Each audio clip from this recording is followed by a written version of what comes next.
দেবাব্ৰত মেধি অৰ্থাৎ ৰাজ মোৰ ভাই হয়, কাজিন মাহী ল'ৰা।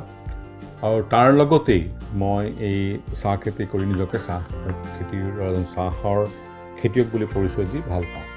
মোৰ নিজৰ ভাইৰ কথা মই নিজে ক'বলৈ বৰ ভাল নাপাওঁ। না, নিজে কোৱা কথা নহয়। মোৰ এতিয়া প্ৰায় 11 বছৰ আমি এই ফাৰ্ষ্ট আমাৰ ডিছকাশ্যনটো প্ৰায় 11 বছৰ আগতে আই থিংক উই মেট। সেই সময়তে মোৰ মনত আছে আপুনি লাহেকৈ পৰিচয়টো দিয়ে, মই এটা স্মল টি গ্ৰ' এটা সৰু এটা মোৰ খেতি আছে। 11 বছৰ লাগি গ'ল মোক এই ট্ৰিপটো প্লেন কৰোঁতে, 5 বছৰ, আপোনাৰ বাগান পাওঁতে 11 বছৰ। ফাইনেলি মানে now I am going to মানে আপোনাৰ বাগানলৈ যাম। এটা এজেঞ্চি হাউচ পৰিৱেশত ডাঙৰ হোৱা মই নিশ্চয়, কিন্তু যোনটো আপুনি কথা সদায় কয় কি হোৱাট ইজ দ্য ষ্ট্ৰাগল, এটা নতুন নিজৰ বাগান আৰম্ভ কৰা ফাৰ্ষ্ট টাইম এক্সপিৰিয়েঞ্চ কৰিবলৈ I am looking forward. Thank U.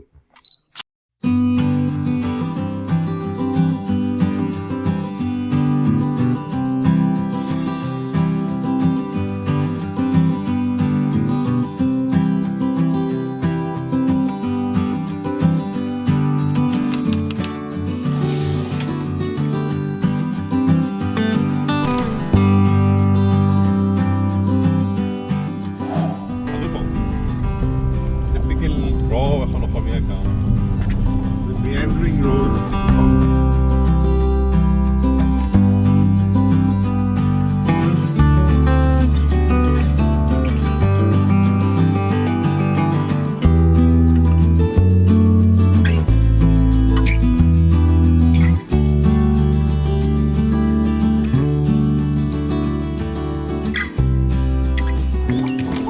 Finally আজি আহি পায় এই অত বছৰ শুনি থকা এটা আপোনাৰ আৰু ৰাজদাৰ ড্ৰিম প্ৰজেক্ট বুলি ক'ব লাগিব। তাত বহি আনন্দ এটা ইনজয়িং ইট, যাক ইংৰাজীত কোৱা যায়। আপোনাৰ জাৰ্ণি, আপোনাৰ কথা মৃণাল দাৰ ৰাস্তাত শুনিলোঁ। আপুনি ইয়ালৈ কেনেকৈ আহিলে? ৰাজদা কিয় আপুনি এই ৰাস্তাটো কিয় চুজ কৰিলে? স্মল টি গ্ৰ'ৱাৰ হিচাপে এই ইমান কষ্টৰ এটা জেগাত। 90 চনৰ পিছৰ পৰা উত্তৰ অসমত এটা ৰিভলিউশ্যন হ'ল চাহৰ। এটা মানে ক্ষুদ্ৰ চাহ খেতিয়কবিলাকে মানে দেখি পেলাই, আপাৰ আচামত দেখি পেলাই আৰম্ভ কৰিব ল'লে। মনত এটা আশা আছিলে যে কেতিয়াবা এনেও আমি প্ৰকৃতিৰ খেতি বাতি কৰোঁ, প্ৰকৃতিৰ লগত জড়িত। ভাবিছিলোঁ যে আমাৰো এখন বাগান হ'ল। দুই ভাইককে আমি সদায় কথা পাতোঁ। এইবিলাক কথা পতাৰ পিছত কাপেৰি ডিচিশ্যন ল'লোঁ যে আমি ষ্টাৰ্ট কৰোঁ। তো 2008 চনৰ পৰা আমি এইবিলাক আৰম্ভ কৰিছোঁ। এই মাটি চাটি বিচৰা কামখিনি, চুইটেবল মাটি নাপাওঁ, ডাঙৰ এৰিয়া নাপাওঁ। তো লাহে লাহে লাকিলি আমি 2009 শেষৰ ফালে এইখিনি মাটি 2009 মিড আৰু পালোঁ। আৰু 2009 শেষৰ ফালৰ পৰা আমি লাহে লাহে প্ৰচেছ কৰি 2009 অক্টোবৰত আমি প্ৰথম পুলিটো লগাইছোঁ। ইয়াৰ মাটি মই দেখিছোঁ অকণমান বাম, ল' লাইন এৰিয়া। কষ্ট যথেষ্ট কষ্ট হৈছে। এইখিনি আমাৰ আচলতে ওখ ধান খেতি পথাৰৰ মাটি আছিলে, য'ত ধান খেতি ভাল নহয়। ধান খেতি ভাল নোহোৱা পথাৰৰ মাটি আছিলে, আৰু সেইখিনি আমি কনভাৰ্ট কৰিছোঁ চাহ খেতিলৈ। বহুত কষ্ট হৈছে। সৰু সৰু ড্ৰেইন দি ধৰক 60 ফিটৰ ড্ৰেইনটো আমি 30 ফিটত দি ছাবচিডাৰী সৰু ড্ৰেইন দি ওখ কৰাইছোঁ, মাটিত পচি কৰিছোঁ। প্ৰত্যেক বছৰে কলমৰ পাতবিলাক কৰি বিভিন্ন ধৰণৰ মেইনটেনেঞ্চ কৰি পেলাই আমি এইখিনি কৰিবলগীয়া আছে। সেইকাৰণে আমাৰ অলপ প্ৰব্লেম এতিয়াও আছে, কিন্তু আমি অভাৰকাম কৰিম ধৰক আৰু 4-5 বছৰ ভিতৰত। এতিয়া যে আমি চাইছোঁ এইটো প্ৰায় 80 বিঘা হয় টোটেল খেতি। হয়। অকণমান ক'ব বিচাৰিব নেকি কেনেকৈ ফাৰ্ষ্ট হোল্ডিংটো কিমান আছিলে, কেনেকৈ আৰম্ভ কৰিলে, আৰু এক্সপেনশ্যন প্লেনটো লাহে লাহে কেনেকৈ আপোনালোকে মৃণালে মিলি পেলাই? আমাৰ মানে ক'লে হাঁহি উঠে। প্ৰথম আমি 3 বিঘা মাটি পাইছিলোঁ। আমি প্ৰথমে 3 বিঘা হ'লেও ডিচিশ্যন লওঁ। আমি 3 বিঘা দি ষ্টাৰ্ট কৰিছোঁ। 3 বিঘাৰ পিছত লাহে লাহে কেনেকুৱা হ'ল, আমি এই এণ্টাৰ মানুহখিনিক মানে 2018 কথা হয়। সেইখিনি সময়ত আমি যিবিলাক এই যে অনাৰবিলাক আছিলে, তেখেতসকলৰ মাটিখিনি আমি কি কৰিলোঁ যে আমি এক্সচেঞ্জ দিলোঁ। এওঁলোকৰ ধৰক ম্যাদী মাটি আছিলে, তৌজ বুলি কয়, সেই মাটিখিনি বল দি আমি খেতি পথাৰৰ ভাল মাটি দিব ল'লোঁ। আমি সেই লগে লগে মানুহ আহিলে আমাৰ ওচৰত যে ময়ো দিম, এক্সচেঞ্জ কৰিম, মোৰ কাৰণ এইখিনি খেতি নহয়। আৰু 90 হাতীৰ উপদ্ৰৱ হয়, সেইফালেও হৈছিলোঁ।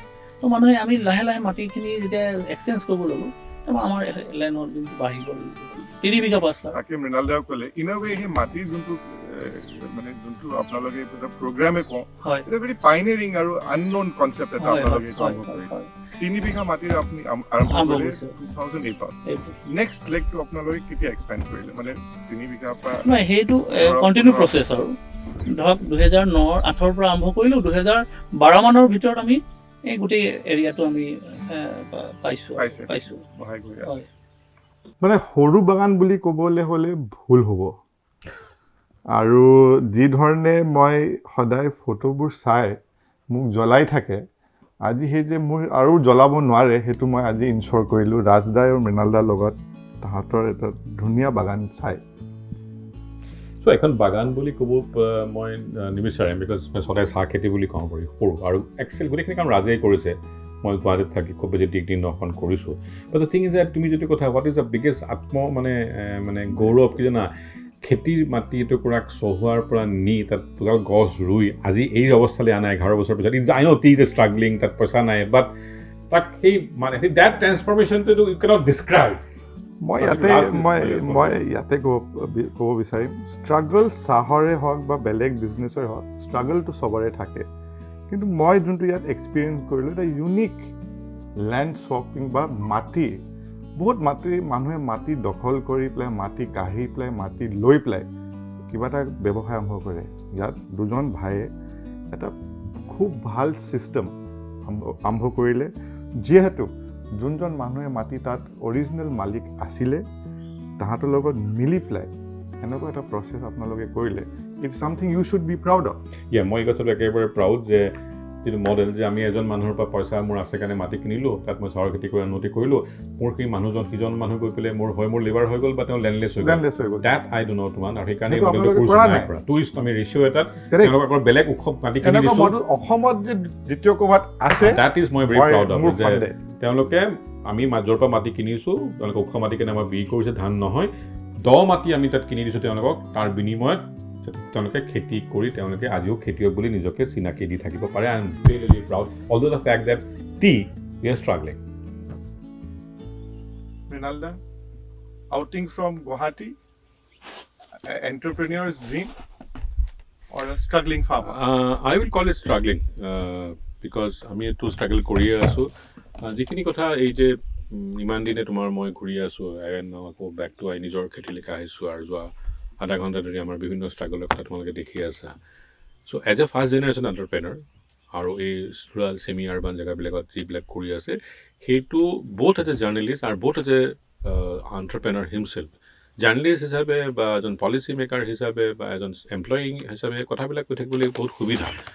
চ' ছেইম বস্তুটো যেতিয়া নিজে মই এই বস্তুটো নিজে চেলেঞ্জটো ল'ব বিচাৰিছিলোঁ বহুত বছৰ বহুতে বহুত কথা কৈ তমুক কৰা ছেমিনাৰত পাওঁ ডাঙৰ প্ৰেজেণ্টেশ্যন পাওঁ বাট when we have come 2008 চিন্তা কৰি 9 বছৰ 13 বছৰত আমি ষ্ট্ৰাগল কৰিয়ে আছোঁ মানিটাৰী ফাইণ্ডৰ পৰা একো হোৱা নাই বৰকৈ কিন্তু fact remains that we are doing something on our own. We are giving employment to some people and that's the satisfaction is far better than the Mrinal Talukdar you see in the television as an anchor or even as a writer or thing. I am very successful মানুহে কয় টেলিভিশ্যনৰ কথা writing ভাল বুলি কয় but the thing is that most satisfying part is I and he own this piece of land and do this thing.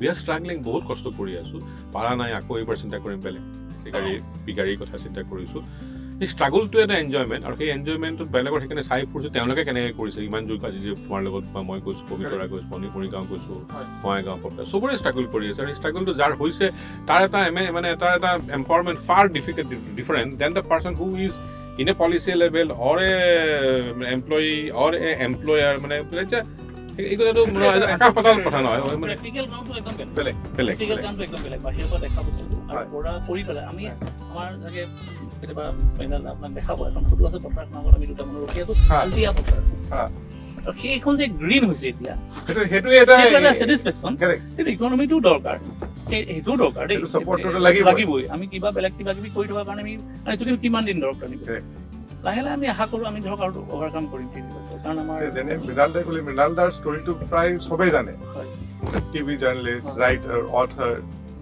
কিছুমান বেলেগ কাম কৰি থাকে আপোনাৰ কাৰণেও এটাতো অল্টাৰনেটিভ এটা লাইফষ্টাইল হ'ব লাগিব কিবা এটাতো আপোনাৰ বেলেগৰ কি আপোনাৰ আদাৰ চ'ৰ্চ অফ ইনকাম আপোনাৰ কি মই প্ৰথম মই ব্যৱসায় কৰিছিলোঁ শ্বুজৰ ব্যৱসায় আছিলে সেইটো দি আৰম্ভ কৰিছোঁ জীৱন লগত মোৰ বেলেগ ধৰণৰ খেতি বাতি ব্যক্তিগত মাটি আছিলে তাত মই বিভিন্ন ধৰণৰ খেতি কৰোঁ সেইবিলাকৰ ইনকাম মোৰ ঘৰুৱা ইনকাম এতিয়া মই অলপ মোৰ ৰেণ্টেল ইনকাম আৰম্ভ হৈছে ধৰক অলপ আৰু 2-3 বছৰৰ পৰা আমি সেই বিজনেছটো আমি তাতে সেইফালৰ চ'ৰ্চটো মোৰ এইটো এটা আছে কিন্তু অকল এইটো দি পেলাই কৰিলে অলপ অসুবিধা হ'লহেঁতেন মানে ইয়াৰে মোৰে এটা প্ৰথমৰ পৰা আৰম্ভ কৰিছে য়েছ আমাৰ নিজৰ চলি থাকিবৰ কাৰণে ইনকাম আছে নিজৰ ফিৰ আছে আমি এই গাঁওখনত ছাষ্টেইনেবল লাইভলিহুড আৰু বিচাৰোঁ সিহঁতো জীয়াই থাকোঁ আমিও জীয়াই থাকোঁ সিহঁতৰ আমি এটা অংগ হৈ জীয়াই থাকোঁ মই সেইকাৰণে কথাটো কওঁ ইটছ ট'টেলি ডিফাৰেণ্ট হ'ল ছেইম মানুহটো অমুক কৰিব লাগে বুলি যেতিয়া মই গৈ পেলাই টিভি এংকৰ হিচাপে কওঁ বা এই প্ৰগ্ৰেমটো মই যদি কৰিছোঁ তাৰ ফিলিংটো বেলেগ আৰু নিজে কৰি পেলাই য'ত ভাৰী আকৌ যিটো চেষ্টা কৰা বেলেগ এটা কৰি ফাৰ ডিফাৰেণ্ট কমপ্লিটলি বেলেগ for me as somebody who's grown up in the tea estates of Assam it is a খুব romantic concept with two very progressive brothers who are farmers beleg source of income ase challenges on the ground are something which are very simple and yet very complicated